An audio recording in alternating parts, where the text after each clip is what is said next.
Welcome to our channel. If you want to invest in REITs, follow these step-by-step instructions to add real estate exposure to your portfolio through publicly traded securities. Step 1. Understand what real estate investment trusts are and how they operate.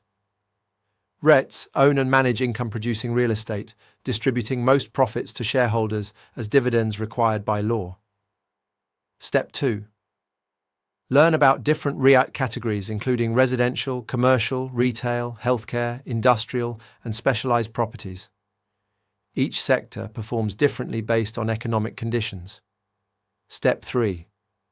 Research individual REITs by examining their property portfolio quality, occupancy rates, debt levels, and management track record.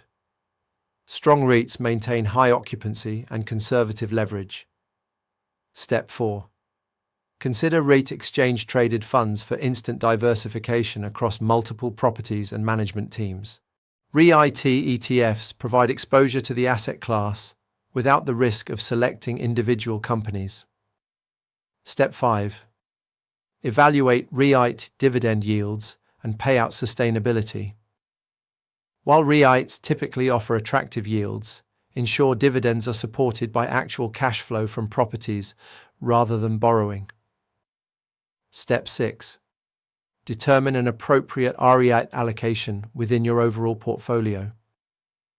Most financial advisors suggest limiting REIT exposure to a modest percentage as part of a diversified investment strategy. Step 7. Hold REITs in tax-advantaged retirement accounts when possible, since dividends are typically taxed as ordinary income, rather than receiving preferential dividend tax treatment. Don't forget to like this video and subscribe to our channel.